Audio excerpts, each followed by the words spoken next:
İlqar Gülablı, Qara Xəncər. Əhməd, sən əsgərlikdə Ermənistanda olmusan. Biz son vaxtlar Erməni-Azərbaycanlı problemi barədə araşdırma aparmaq istəyirik. Əminəm ki, bu işin dalınca xarici qüvvələr durub.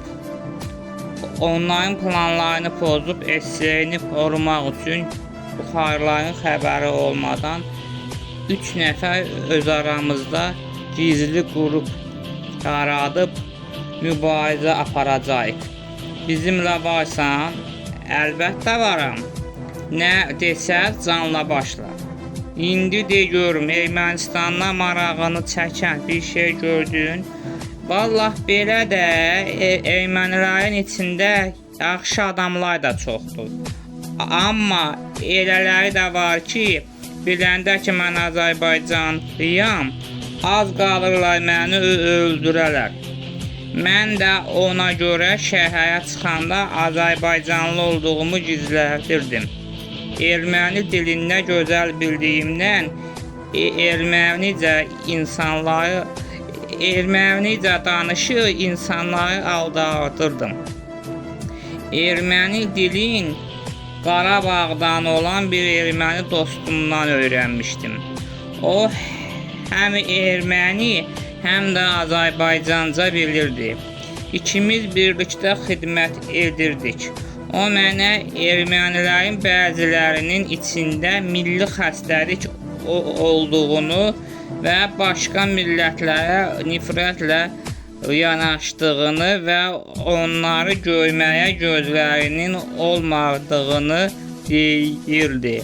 Ona görə də ehtiyatlı olmağımı və ermənicə danışmağımı, özümü də erməni kimi qələmə verməyimi tövsiyə etmişdi mənə. Mən də komandirimin icazəti ilə şəhərə gedib bəzi işləri görəndə ermənilər içində özümü erməni kimi qələmə verirdim. Nəysə, gizli bir şey öyrənə bilmədin, məsələn şübhəni çəkən bir şey. Bir gün yenə İrəvana iş üçün gedirdim. Bir mağazaya girdim, minerallı su aldım. Satıcı məndən ermənicə danışdığımı görüb haradan gəldiyimi soruşdu. Mən də ona Qarabağ ermənisi olduğumu söylədim. Adam az qaldı məni bağrına basa. Başladı nə başladı? Türklər bizi əzir, biz qardaşıq, darıxmayınız qalıb sizi türklərdən xilas edəcəyik. Qarabağ Ermənistana birləşəcək. Mən də yola verdim. Ondan sonra nə vaxt şəhərə çıxsam, onun mağazasına gedirdim. Bəzən məndən pul da almırdı. Bir gün yenə həmin mağazaya girdim. Adam məni görüb sevincli halda soruşdu. Hə, oğul, yenə sən? Buyur, xoş gəldin mənim Qarabağlı dostum. Soydaşım, nə istəyirsən verim. Mən alacağım şeyləri aldım. Kişi məndən soruşdu. Neçə vaxtdır səninlə dostluq, amma heç adın nədir bilmirəm. Adın nədir? Mən o vaxt donub qaldım, nə deyəcəyimi bilmədim. Nəhayət ağlıma ermənilərin ən sevimli qəhrəmanı olan Andranik Ozanyan gəldi və dedim, Andranik Ozanyan. Nə? Andranik Ozanyan? Vay sənin adına da qurban olum, familiyana da.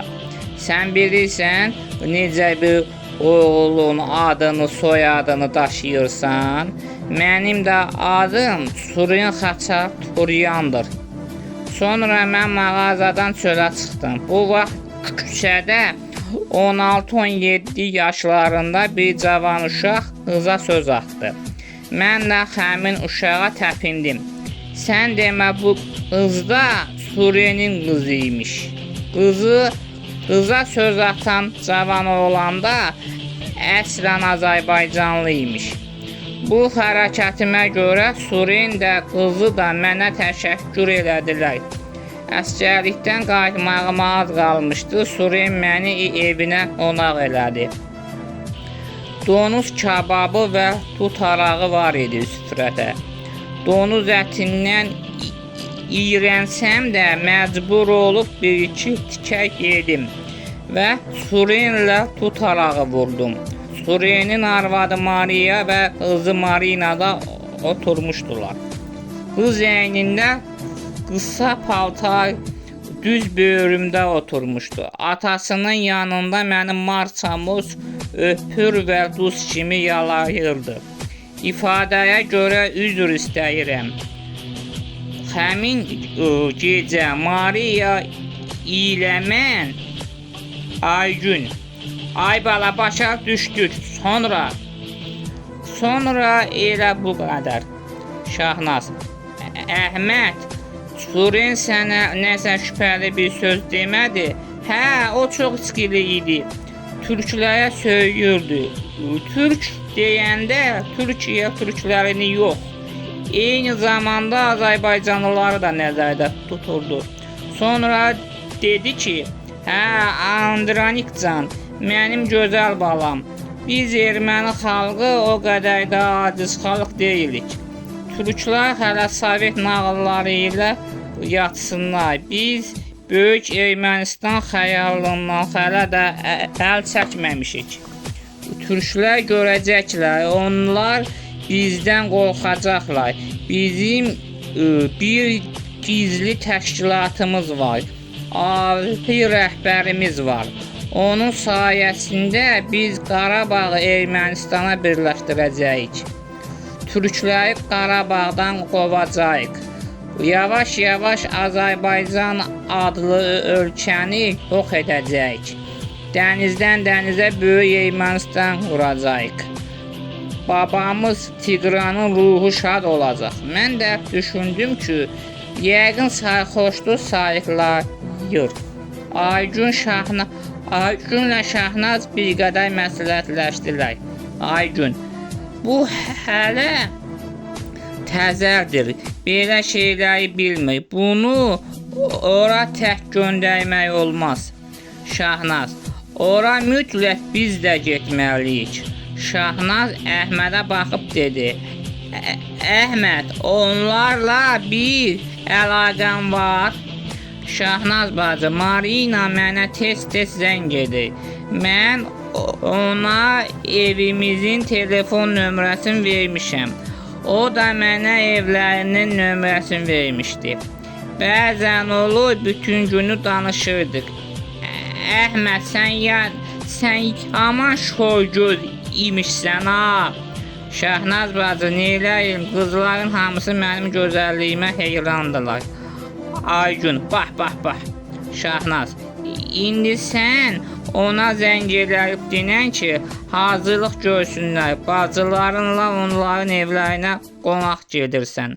Yaxşı oldu.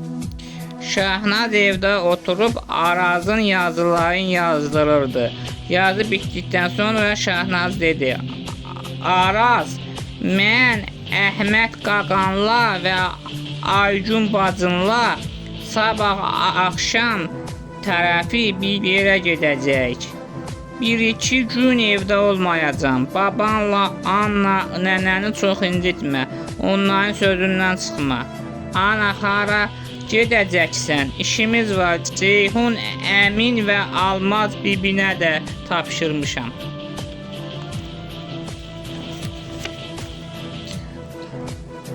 Arada səni yoxlasınlar. Bax, dəlilik eləmə ha. Elnaz xalan kildə gələcək. Ana, sənin nə işlərin var? Hələ sən balacasan, böyüyəndə biləcəksən. Əhməd qaqan boyda olanda, hə, ana qurban. Həmin gün gəlib çatdı.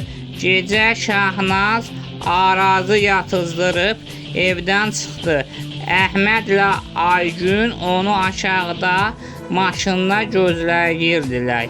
Maşını Əhməd sürürdü. Şahnaz onun yanında oturdu.